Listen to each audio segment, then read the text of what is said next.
예, 안녕하세요. 서울 아산병원 소화기내과 송태준입니다. 이제 2026 년도 꽤 많이 흘러갔고요.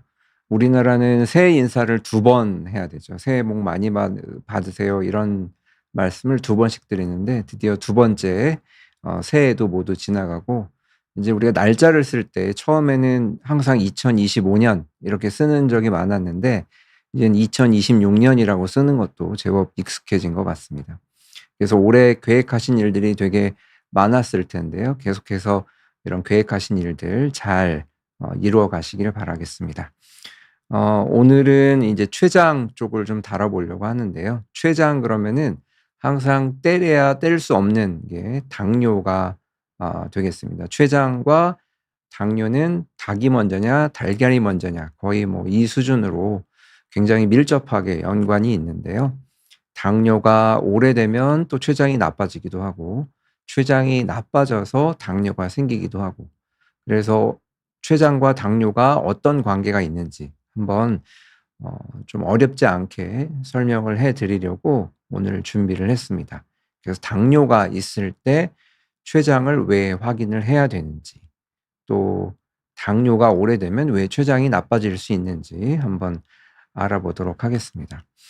얼마 전에 보니까 우리나라에도 당뇨 환자가 600만 명에 가까워졌다는 얘기를 들었습니다.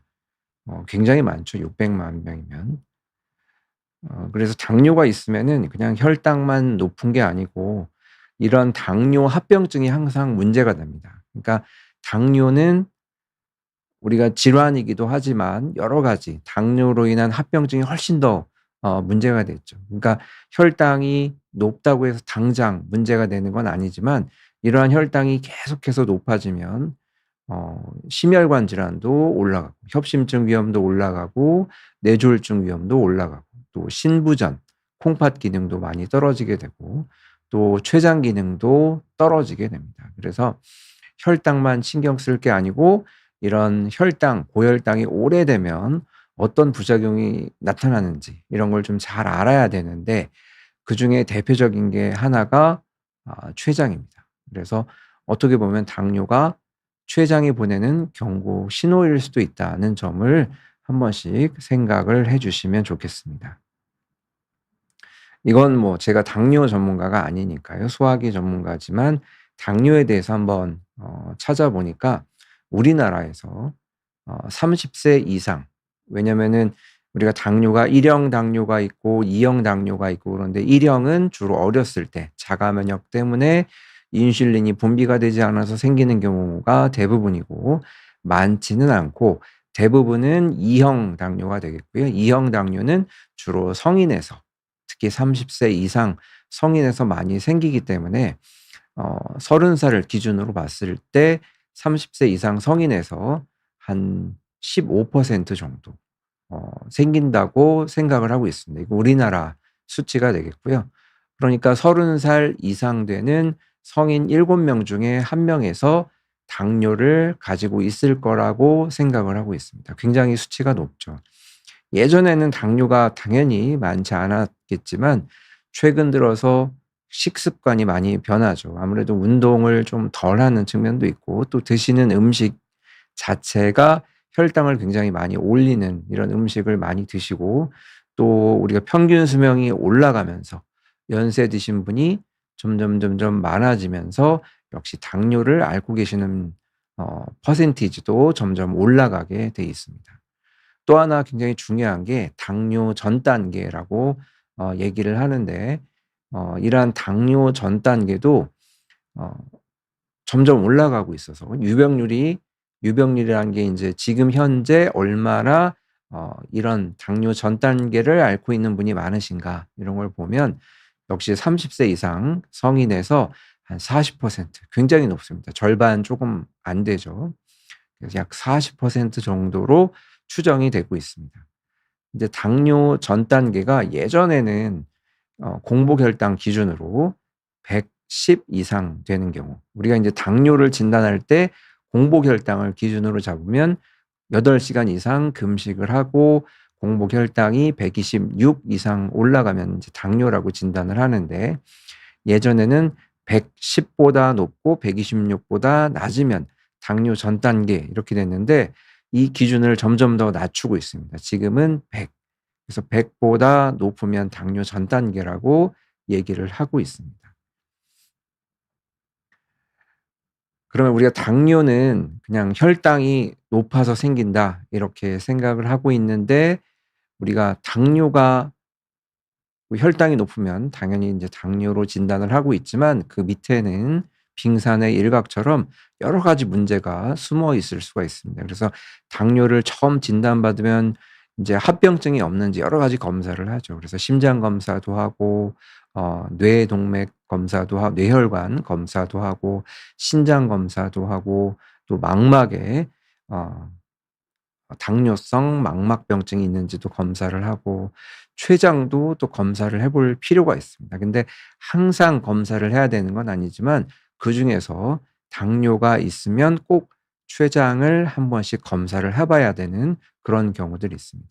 그래서 눈에 보이는 건 당뇨지만 우리가 췌장은 워낙에 그냥은 알기가 어려운 경우가 많기 때문에 그 밑에 수면 아래에 췌장 문제가 숨어 있을 가능성이 있기 때문에 항상 어 요걸 잘 기억해 놓으시고 오늘 방송을 좀 들으시면 좋을 것 같습니다.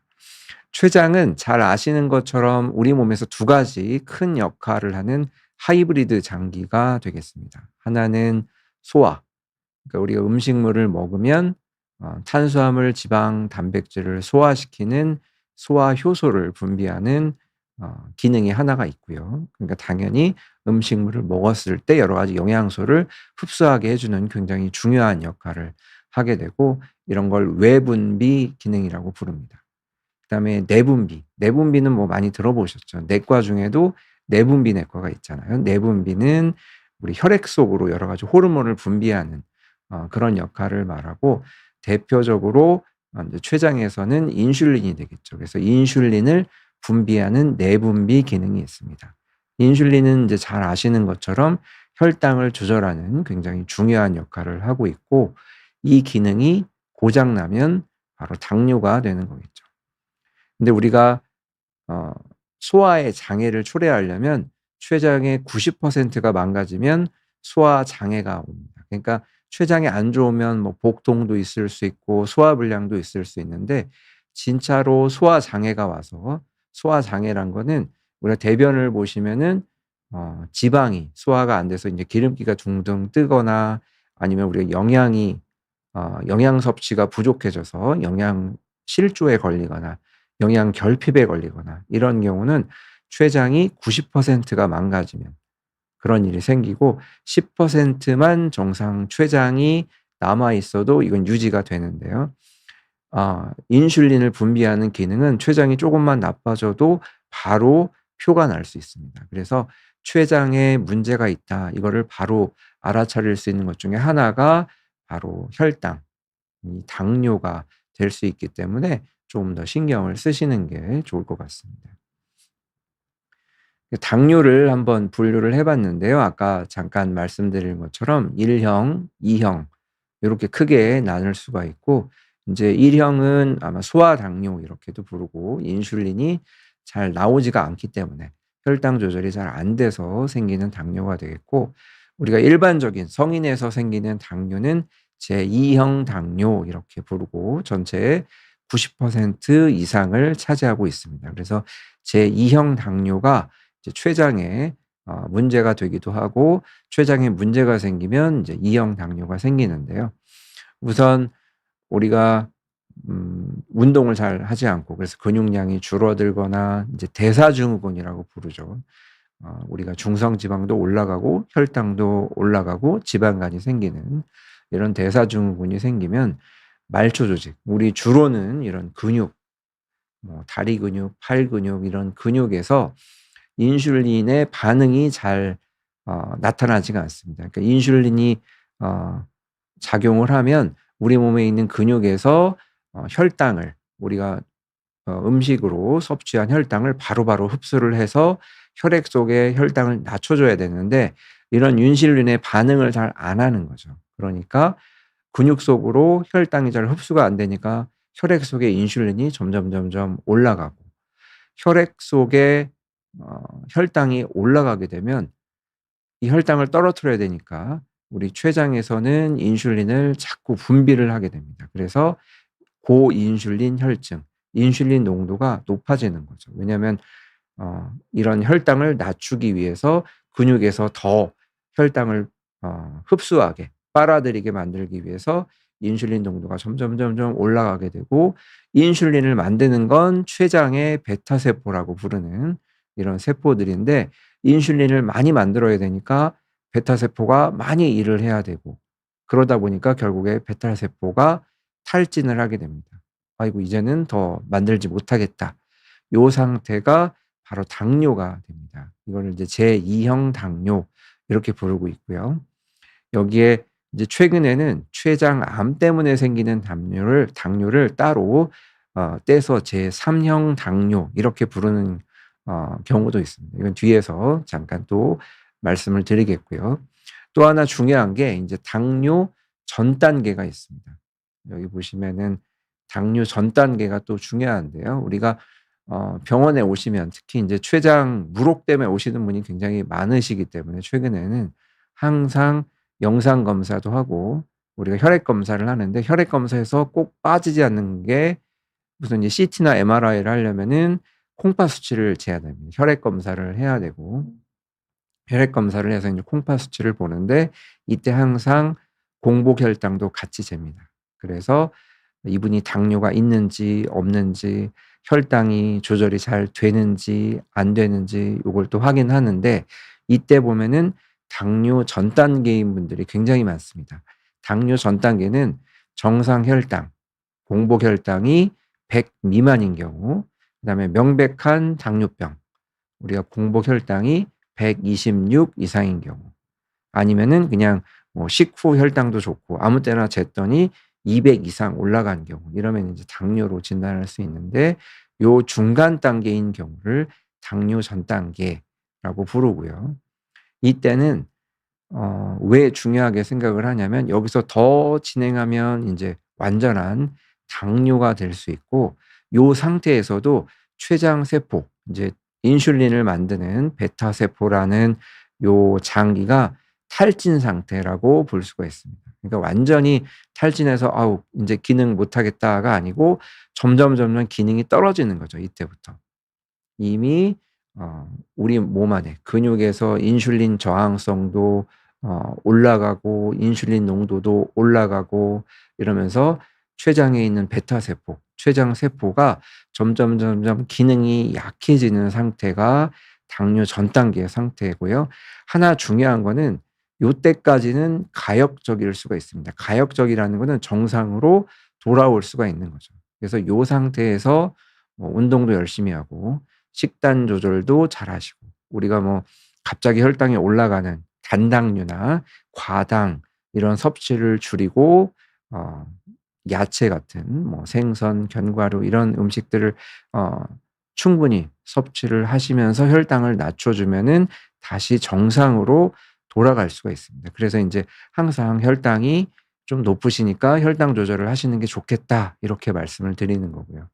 이런 당뇨 전 단계에는 또 공복 혈당이 좀 높게 나오시는 경우, 아니면은 식후 혈당이 높게 나오는 경우, 이 두 가지가 있는데, 인제 공복 혈당이 항상 그런 말씀을 하세요. 인제 병원에서는 공복 혈당을 재면은 뭐 112, 115 요렇게 나오시는데, "공복 혈당이 높다. 그래서 조심하셔야 된다." 얘기를 드리면, 뭐 다른 데서 뭐 식후 혈당을 재거나 그러면 다 정상인데 꼭 공복 혈당만 높다 이러시는 분도 계시고, 또 어떤 분들은 식후 혈당만 올라가는 분들이 계세요. 공복 혈당은 나는 정상인데 항상 100 미만인데 밥 먹고 재면은 140 에서 200 사이, 뭐 180 이렇게 좀 높게 올라가는 경우를 우리가 내당능 장애 이렇게 부르거든요. 두 가지, 당뇨 전 단계에는 어 공복 혈당이 좀 당뇨는 아니지만 높게 나오는 경우,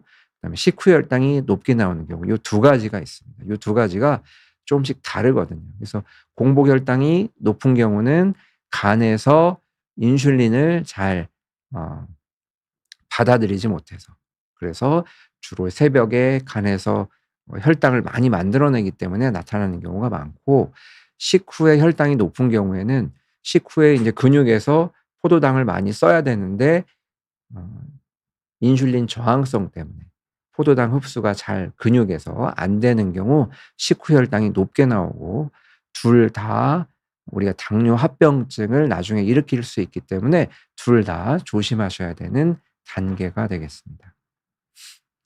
그래서 췌장에 염증이나 종양이 생기면 인슐린을 만드는 공장이 당연히 멈춥니다. 그래서 당뇨는 췌장이 보내는 SOS 혹은 뭐 자동차의 경고등처럼 우리가 "췌장을 한번 봐라." 이런 경고등이 될 수가 있습니다.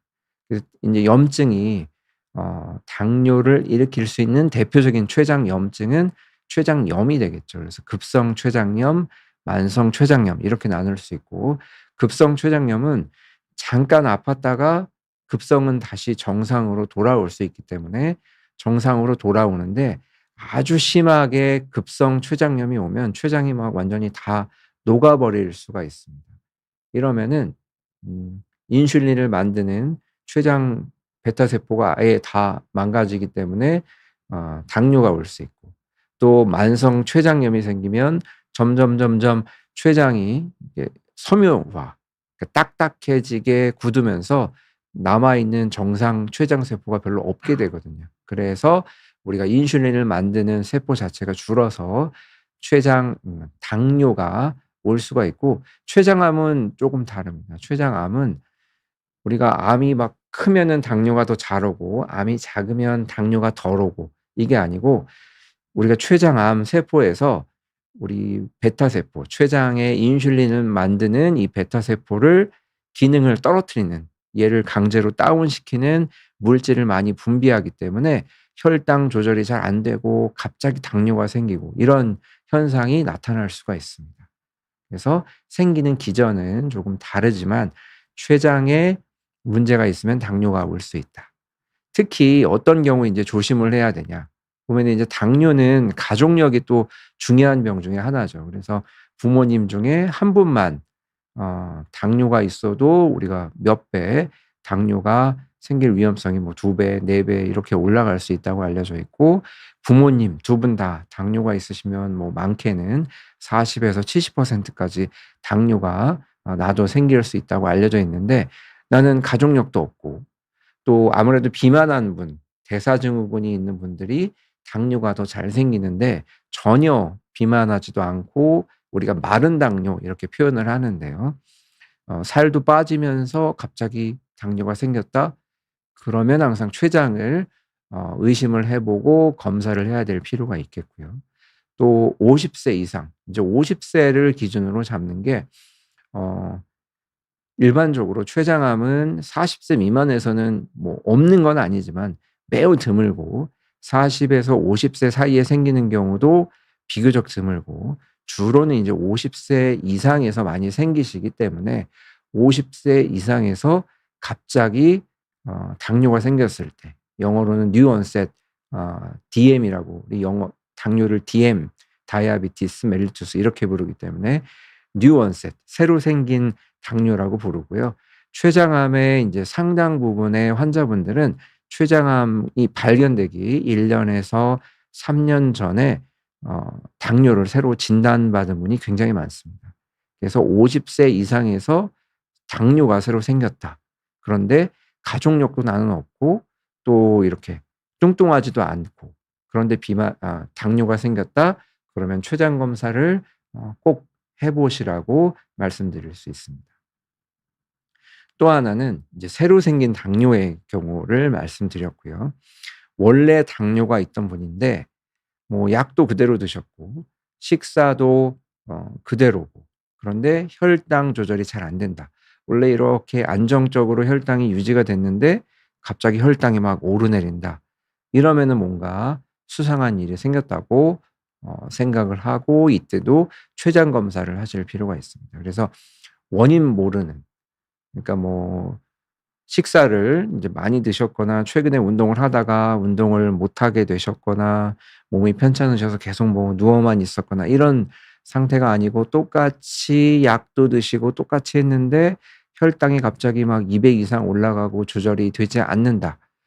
혈당 조절이 되지 않는다 그러면은 췌장을 좀 더 자세히 봐야 될 필요가 있습니다. 이때는 췌장 검사를 안 하셨으면 췌장 검사를 해 보시는 게 좋고 그다음에 췌장 검사를 이제 저희 같은 경우는 췌장 무록 보러 오시는 분들이 많아서 무록을 보러 오셨는데 최근에 혈당이 갑자기 막 조절이 너무 안 된다 하면은 보통 뭐 1년 간격으로 검사를 하던 거를 3 개월에서 6 개월 후에 또 한 번 검사를 해서 더블 체크를 해서 뭐 이상이 있는지 한번 확인해 보는 경우도 많이 있습니다. 그래서 50세 이후에 새로 생긴 당뇨, 그다음에 좀 특이한 당뇨, 일반적이지 않은 당뇨죠. 마른 당뇨, 또 가족력이 없는 당뇨, 그다음에 기존에 당뇨가 있던 분들 중에 혈당 조절이 갑자기 되지 않을 때, 이때는 꼭 췌장을 한번 검사를 해 보시는 게 좋습니다.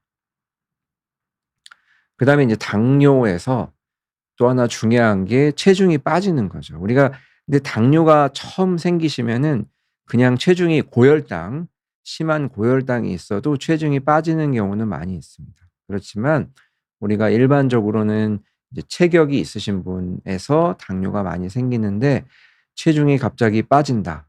그러면은 이때는 한번 검사를 해 보셔야겠죠. 뭔가 살이 빠지는 원인이 뭔지 확인하기 위해서 검사를 하셔야 되고 이때는 췌장도 한번 꼭 검사를 하셔야 되고 췌장 때문에 생기는 통증 여러 번 말씀드린 것처럼 주로는 이제 명치에서 배꼽 사이가 아프실 수 있고 그다음에 등 쪽의 통증과 함께 체중이 점점점 빠진다 그러면은 빨리 검사를 한번 해 보시는 게 좋습니다.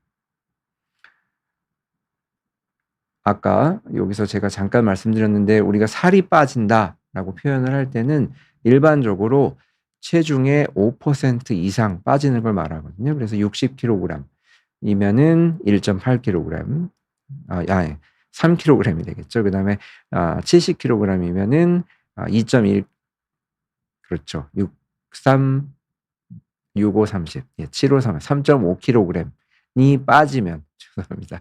헷갈렸네요. 70 킬로그램이면 3.5 킬로그램 이상 체중이 빠졌을 때 우리가 병적인 체중 감소 이렇게 표현을 하는데 연세가 있으신 경우에는 한 3% 정도 체중이 일시에 빠지면은 이때도 뭔가 병적인 체중 감소 이렇게 얘기를 합니다. 그래서 요거는 기억을 해 놓으시고 체크를 항상 그래서 체중도 자주 재보시는 게 굉장히 중요합니다. 그러면 이제 췌장암은 왜 당뇨를 일으키나? 우리가 췌장암에서 당뇨가 생기는 원인을 한번 보면은 일반적인 1형 당뇨, 2형 당뇨와는 조금 다릅니다. 그래서 암에서 우리가 암이 생기면 아무리 뭐 조그마한 췌장암이 생겨도 종양에서 나오는 여러 가지 인자들이 있는데 호르몬 비슷한 인자들이 우리 몸 전신에 작용을 해서 인슐린 저항성, 인슐린이 작용을 잘 못하게 이런 저항성을 일으키고요.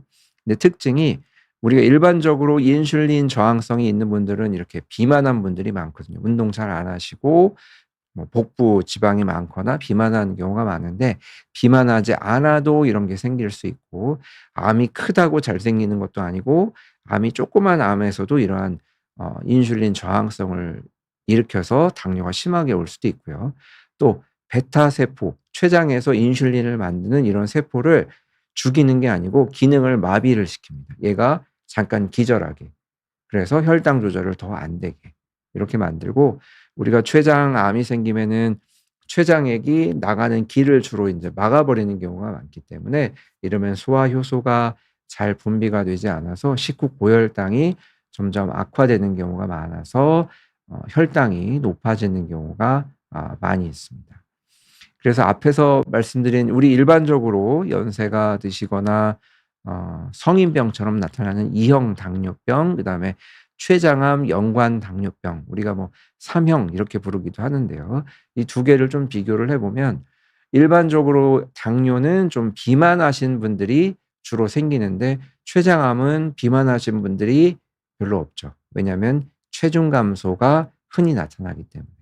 그래서 췌장암과 연관된 당뇨에는 비만한 분이 상대적으로 좀 적고, 그다음에 인슐린 저항성이란 게 아까 인제 근육 같은 데서 인슐린이 기능을 못하는 건데, 주로 2형 당뇨에서는 대사증후군처럼 뭐 드시는 식습관, 운동 이런 것과 인제 연관이 돼 있는데, 췌장암에서는 이런 거랑 상관없이 막 운동도 열심히 하고 먹는 것도 조심하는데 막 살이 인슐린 저항성도 생기고 당뇨가 생기는 경우가 생길 수 있고, 췌장에서 인슐린을 만드는 이러한 세포들이 2형 당뇨에서는 점점 줄어드는 반면에 췌장암에서는 그냥 다운이 되는 거죠. 잠깐 기절시키기 때문에 인슐린이 분비가 안 되고, 그다음에 일반적인 2형 당뇨는 체중이 인제 이렇게 비만하신 분들이 잘 걸리고, 대신 인제 초기에는 혈당이 막 올라가고 그럴 때는 살이 빠지는 경우가 있을 수도 있습니다. 그래서 항상 그런 건 아니지만 일반적으로 체중이 많이 나가시는 분들한테 잘 생기고, 췌장암이 생기면 체중 감소, 몸무게가 막 많이 빠지는 경우가 많기 때문에 체중이 빠지는 경우가 많고, 이제 췌장암을 치료하고 나면은 오히려 당뇨가 좋아지는 경우도 있습니다. 거꾸로 당뇨가 오래되면 또 췌장암을 일으킬 수도 있는데, 일반적으로 5 년에서 10년 이상 이형 당뇨를 앓고 계시면 췌장암의 위험성이 약 2배 정도 높다고 알려져 있습니다. 2배 정도 높으면은 사실 뭐 건강검진으로 췌장을 매년 보고 뭐 그럴 필요는 없거든요, 일반적으로. 췌장암이 그렇게 아주 흔한 병은 아니기 때문에. 그렇지만 2배 정도 올라가면 여기에 플러스 담배를 피시거나 아니면은 직계 부모님, 뭐 형제 자매 이런 분들 중에 췌장암에 가족력이 있거나 그러면 인제 위험성이 올라갈 수가 있죠. 그런 분들은 정기 검진이 추천이 되고요. 이제 당뇨가 오래되면은 인슐린이 계속 높게 피 속에서 유지가 되고 혈당도 높게 계속 유지가 되겠죠, 혈당 조절이 잘 안 되는 경우에. 그러면은 우리 몸의 성장 신호라고 성장 호르몬 비슷한 역할을 합니다, 인슐린이. 그래서 이런 성장 신호가 막 올라가게 되고 그러면은 막 뭔가를 이렇게 자라게 하거든요. 그러고 만성 염증, 뭐 췌장을 비롯한 몸의 만성 염증을 일으키고 산화 스트레스라는 걸 계속해서 일으키게 되면 췌장에 KRAS라는 우리가 종양을 일으키는 유전자 변이가 점점 많이 일어날 기회가 올라가기 때문에 '췌장암의 위험성도 올라간다.' 이렇게 생각을 하고 있거든요. 그래서 혈당 조절이 잘 되면 이러한 위험성이 당연히 줄어들 수 있겠고, 혈당 조절이 잘 안 될수록 이런 위험성이 더 올라갈 수 있습니다. 그래서 혈당 조절 잘하시고 당연히 담배 끊으셔야 되고요. 그다음에 뭐 췌장에 좋지 않은 여러 가지를 하지 않는 것이 굉장히 중요합니다. 그다음에 인제 일반적인 혈액 검사나 우리가 당뇨가 갑자기 생기거나 앞에서 말씀드린 뭐 혈당 조절이 잘 안 되거나 이런 경우에 일반 혈액 검사, 우리가 뭐 종양 표지자나 일반 복부 초음파로는 부족할 수 있습니다. 왜냐하면 초음파는 췌장 보는데 한 5에서 60% 정도의 정확도이기 때문에 복부 CT나 MRI를 보는 것이 추천됩니다. 그래서 이렇게 뭔가 의심돼서 볼 때는 꼭 좀 더 정확한 복부 CT도 뭐 여러 가지 종류가 있지만 좀 더 췌장에 특화된 CT 혹은 MRI를 하시는 것이 가장 정확하고, 이런 경우에는 추천을 드리게 됩니다. 그래서 인제 당뇨에 대해서 많이 말씀을 드렸는데요. 당뇨는 당연히 우리가 피해야 되고 어 안 걸리도록 조심해야 되는 병인데, 혹시라도 당뇨 전 단계라든지 아니면은 아까 말씀드린 그런 여러 가지 징후가 나타나면 췌장을 살피는 기회로 삼으시는 것이 좋습니다. 왜냐하면 이제 췌장에 탈이 나면 뭐 여러 가지 문제점이 많지만 가장 무서운 게 인제 췌장암인데, 췌장암도 빨리 발견되면 쪼금 했을 때, 그러니까 어디 뭐 전이가 되거나 다른 장기에 혈관 같은 데 붙어 있지 않은 그런 조기 췌장암은 우리가 수술로 치료했을 때 성공률이 뭐 많게는 80%, 일반적으로는 40에서 50% 정도 되기 때문에 요때 발견하는 게 굉장히 중요하거든요. 그래서 췌장을 살피는 기회로 삼으시면 좋겠고, 이제 꼭 기억하셔야 될 것은 50대 이상에서 새로 생긴 당뇨. 근데 당뇨가 일반적인 당뇨가 아니고 가족력도 없고 또 마른 당뇨, 체중이 많이 나가시지 않고 이런 경우에는 꼭 검사를 해 보셔야 되고, 당뇨가 원래 있었는데 최근 들어서 갑자기 혈당 조절이 잘 안 된다, 이러면 췌장에 문제가 있지 않은지 꼭 체크를 해 보시기를 바라겠고요. 그다음에 원인 모를 어 복통, 통증이 인제 복통 아니면 등의 통증이겠죠. 이런 통증과 체중 감소, 그러니까 3% 이상, 연세 드신 분들은 3%, 그다음에 보통 일반적인 분들은 5% 이상 원인 모르게 체중이 감소하면 꼭 검사를, 췌장 검사를 해 보십사, 이렇게 말씀을 드리도록 하겠습니다. 그래서 여기까지 말씀을 드렸고요. 인제 질문하신 내용을 한번 쭉 살펴보도록 하겠습니다. 우선 바람곁에 님께서 인제 어머니께서 당뇨 전 단계셨고요. 체중을 빼신다고 고민이 많으셔서 마운자로도 맞으신다고 하시고요. 혈당만 높은 게 아니고서 열심히 인제 듣겠다고 해 주셨고요. 감사드립니다. 혈당도 잡고 체중도 빠진다고 해서 관심이 생겼는데 체중이 너무 빠지면 오히려 문제가 없나요? 주셨는데요.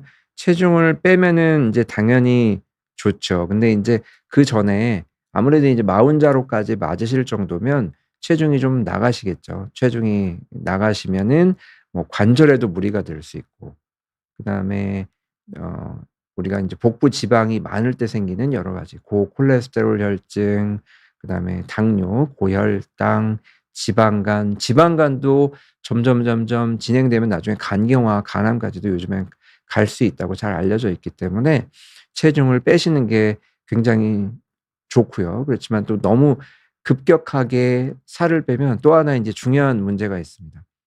그 담석이 많이 생깁니다. 그래서 마흔자로 보시면은 설명서에 담석의 위험성이 있다고 아예 명시가 돼 있고요. 우리나라에서 UDCA, 그러니까 우르사죠. 우르사의 사용 기준에 예전에는 이제 지방간, 그다음에 담석증 이렇게 있었는데 급격한 체중 감소, 그러니까 다이어트, 마운자로 같은 어 요즘에 효과 좋은 다이어트 약을 사용할 때 예방적 목적으로 우르사를 사용할 수 있게 돼 있습니다. 그래서 체중을 이렇게 급격하게 빼실 때는 항상 담석증도, 제 담석증 위험인자 중에 담낭, 쓸개에 있는 담석증 위험인자 중에 급격한 체중 감소, 다이어트도 말씀을 드렸는데요. 다이어트 할 때는 요 담석증 조심하셔야 됩니다. 그래서 병원에서 요 말씀을 하시고, 체중 감량하기 전에 가능하면 복부 초음파, 뭐 우리가 지방간이 심하면은 잘 안 보일 수는 있지만 담낭은 그래도 잘 보이거든요. 그래서 담낭을 한번 보시고 담석이 있는지 확인하시고, 필요하면은 우르사를 같이 처방받아서, 우르사는 또 보험이 되거든요. 그러니까 우리나라에 담석증 약물 중에 두 가지가 있는데, 콜레스테롤 담석을 잡는 약이 인제 우르사라는 약이 있고, 또 색소성 담석을 치료하는 약이 로아콜이라는 약이, 이 두 가지가 있습니다. 그래서 이제 두 가지 다 복용하는 경우가 많은데, 체중 감량 때문에 주로 나타나는 담석은 콜레스테롤 담석이 많고, 콜레스테롤 담석에는 우르사가 듣습니다. 로아콜은 색소성 담석이고요. 그래서 우르사를 처방받으셔서 요 보험이 되거든요. 그래서 우르사랑 같이 하시는 게 좋겠고, 체중 감량 너무 갑자기 하시면은 또 그에 따른 문제가 생길 수 있으니까 운동과 같이 병행해서 하면은 훨씬 더 좋아질 겁니다. 실제로 체중을 이렇게 많이 빼고 오신 분 중에, 왜냐면 "당뇨 전 단계입니다."라고 얘기를 드리거든요, 항상 혈액 검사를 하고. 그러고 이제 저는 1 년이나 1년 반 뒤에 뵙는 분들이 많은데, 다음에 오시면은 뭐 관리 잘하시면은 정상 혈당으로 내려가는 분이 많으시고, 정상 혈당으로 내려가시는 분 중에 또 많은 분들이 지방간도 개선이 되고요. 또 이렇게 당뇨 전 단계인 분들이 중성지방 수치도 높거든요, 일반적으로. 근데 체중 감량, 운동 같이 병행하시면은 중성지방까지 떨어지는 경우도 많습니다. 그리고 어떤 경우에는 또 요산 수치가 내려가는 경우도 있고요. 그래서 체중 감량 굉장히 좋고 추천드리고, 대신 인제 담석증 같은 부작용 조심하시고 열심히 해서 꼭 혈당 잡으시기 바라겠습니다. 그래요. 그다음에 인제 오너 7278 님께서요. 18 살이시고요. 운동을 하거나 계단을 오를 때 호흡이 간헐적으로 튀는 현상이라고 말씀을 주셨는데요. 어 불규칙한 호흡이라고 하셨는데, 글쎄요. 요것만 봐서는 잘 모르겠습니다. 숨이 뭐 순간적으로 헛호흡이 나기 여러 가지 원인이 될 수 있는데 그렇게 심각한 질환은 아닐 것 같거든요. 일반적으로 인제 심각하다 그러면은 이렇게 계단을 올라가거나 그러면은 가슴에 심한 통증이 느껴지거나, 아니면은 심한 호흡곤란, 그것도 막 계단을 뛰어 올라가거나 그 정도가 아니고 계단을 걸어 올라가도 심하게 숨이 차거나, 이런 경우에 인제 폐나 심장의 문제를 의심을 해볼 수 있고, 그냥 불규칙한 호흡 정도 가지고는 뭐 크게 말씀드리기는 어렵고요. 더군다나 18 살이시면은 아직 굉장히 어 건강하실 나이이기 때문에 큰 문제는 일반적으로는 없고, 어 역류성 식도염일 가능성은 이제 어떨 때 있냐면, 우리가 복압이 증가하면, 막 운동을 하거나 특히 윗몸 일으키기 하면 많이 나타나거든요. 그래서 복압이 올라가면은 이 배 안에 위아래에 있는 위산이 식도로 많이 역류를 해서 신물이 넘어오거나, 아니면 이때도 뭐 목소리가 쉬거나, 아니면은 막 트름이 심하게 나타나거나, 이런 현상이 나타날 수 있습니다. 그래서 어 정말로 이 증상이 심하면은 KCAP, 뭐 KCAP, PPI 요즘에 위산 억제제거든요, 모두. 그래서 위산 억제제를 사실 뭐 며칠간 복용을 하고 이런 증상이 없어지는지 한번 보는 것도 나쁘진 않고요. 만약에 호흡 곤란이 심하고 불편하면은 병원에서 엑스레이 정도 한번 찍어서, 나이가 젊고 만약에 체격이 마르고 그랬으면 또 기운 같은 게 숨어 있을 수 있으니까요. 엑스레이 정도는 한번 찍어 보시는 걸, 또 K캡 뭐 잘 아시네요. K캡이나 우리가 PPI 뭐 여러 가지 P캡도 있고요. 요즘에 위산 억제제 종류가 굉장히 많습니다. 그만큼 역류성 식도염 환자분들이 많다는 의미이기도 하고요. 처방받으려면 병원을 가셔야 되니까 흉부 엑스레이 한번 찍어서 기운 같은 건 없는지 한번 확인해 보시는 것도 좋을 것 같습니다. 근데 크게 염려는 안 하셔도 될 것 같습니다. 그다음에 용인 곰돌이 님께서요. 췌장암 항암 치료 중에 있으시고요. 예. 어 큰 병원 가면 작은 병원이랑은 다르게 유전자 검사도 하고 먹는 항암제도 써 본다고 들으셨고요. 그다음에 "큰 병원에서 치료받는 게 유의미하게 생존율이 좋을까요?"라고 아 질문을 주셨고요. 인제 "유전자 검사를 해 보는 게 도움이 되나요?"라고 질문을 주셨습니다. 인제 유전자 검사가 요즘에는 굉장히 보편화가 많이 됐습니다. 예전에는 유전자 검사하는 게 인제 굉장히 어려웠거든요. 일단 어렵고 시간도 많이 걸리고, 그다음에 비용이 엄청나게 비싸서 할 수 없었는데, 인제 최근에는 유전자 검사가 굉장히 가격도 저렴해지고, 물론 유전자 검사가 지금도 보험이 적용되지 않는 경우에는 굉장히 비쌉니다. 제가 정확한 가격은 지금 잠깐 기억이 나지 않는데요. 굉장히 비싸기도 하고, 그렇지만 굉장히 정확하고 빠르게 나오고, 인제 우리가 표적 치료제라고 부르는 여러 가지가 있습니다.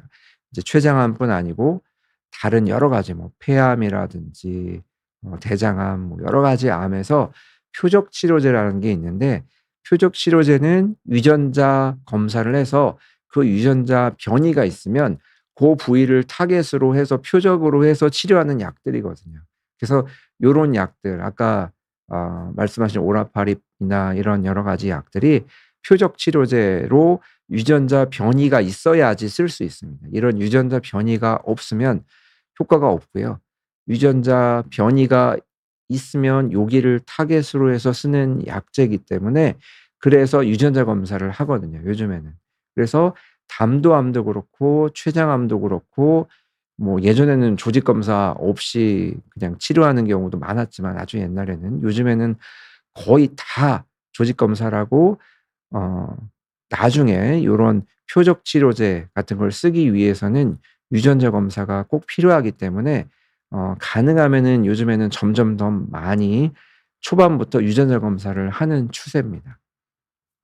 그래서 뭐 수술을 하거나 그러면은 인제 보험 적용이 되는 경우도 많은데 아직 조직 검사는 보험 적용까지는 안 되는 경우도 많이 있거든요. 근데 이제 나중에 치료를 위해서 초치료는 우리나라에서는 인제 췌장암에 대한 초치료는 정해져 있습니다. 두 가지로. 어 젬사이탐빈과 아브락산이라는 약이 있고 폴피리녹스라는 약이 있고요. 요 두 가지가 효과가 그래도 제일 좋기 때문에 이제 환자분의 컨디션이나 여러 가지를 보고 인제 주로는 뭐 종양내과나 소화기내과나 어떤 병원에서는 종양내과, 어떤 병원에서는 이제 소화기내과에서 같이 항암 치료를 하기도 하는데요.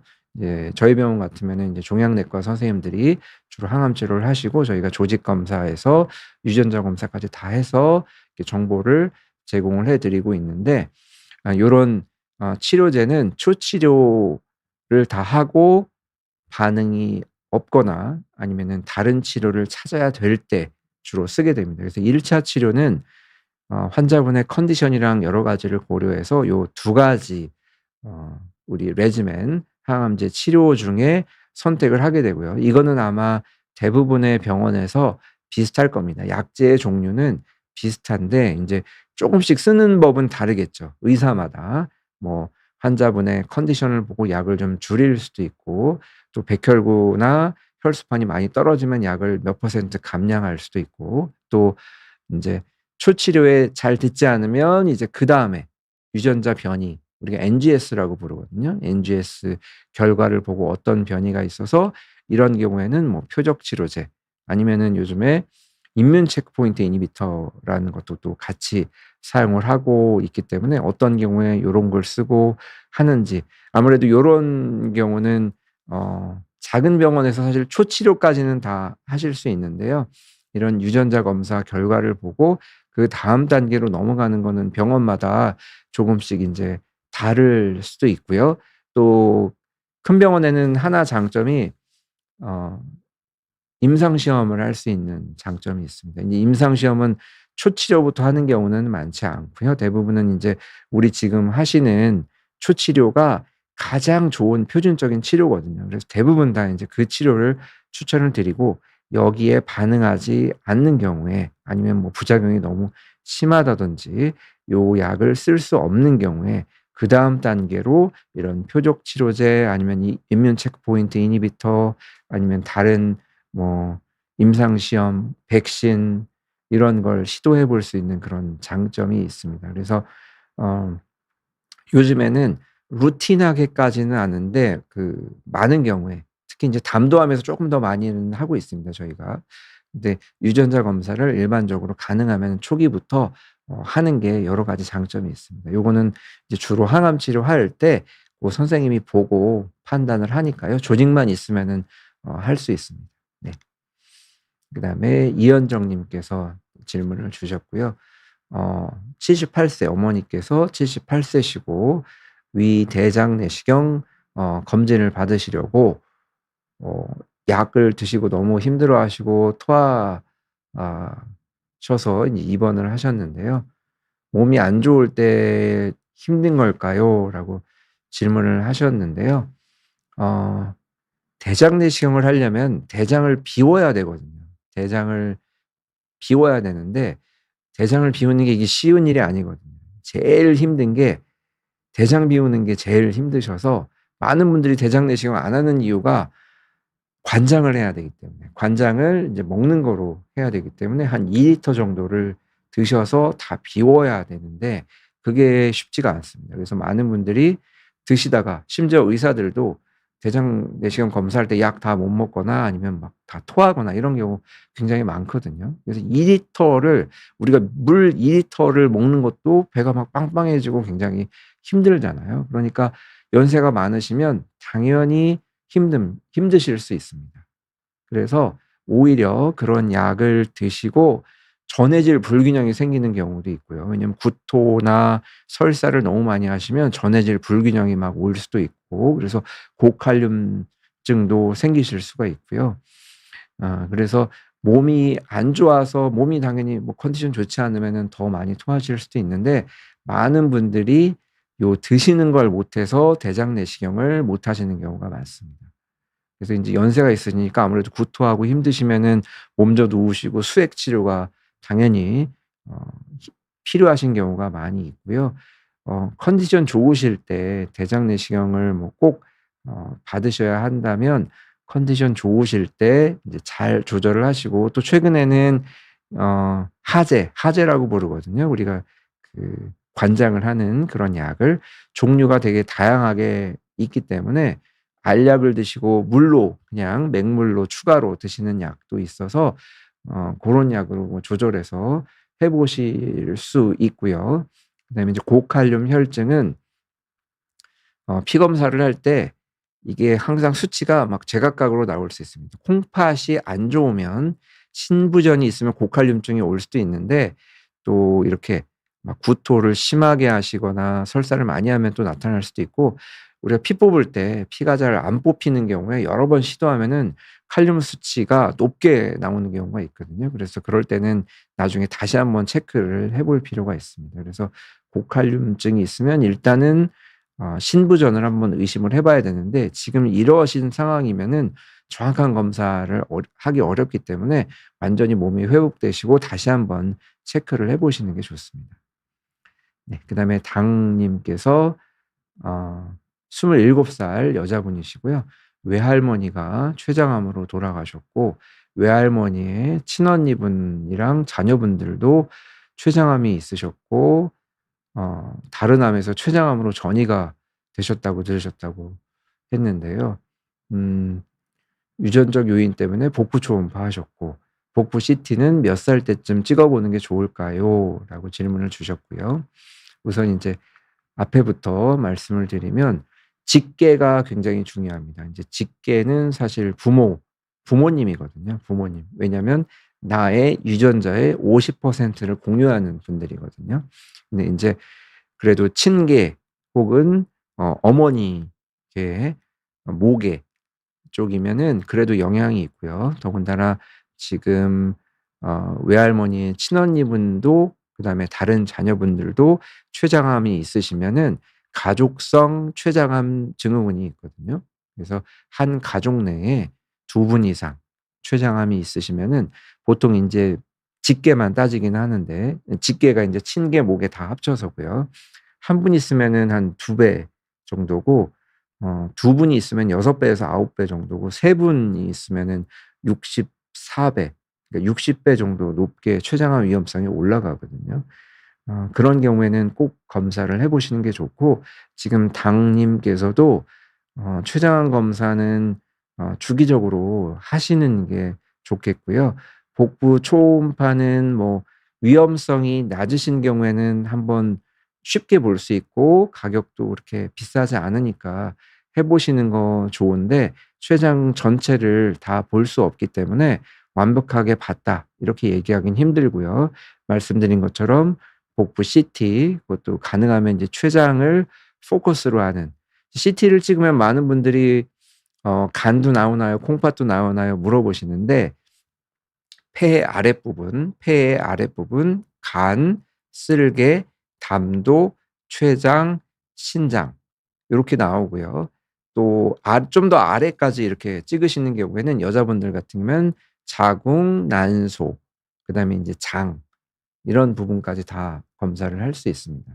그래서 인제 CT나 MRI를 찍으시는 게 좋고요. 그러면은 이렇게 가족 중에 췌장암에 어 가족력이 있으면은 검사를 언제부터 하면 좋으냐?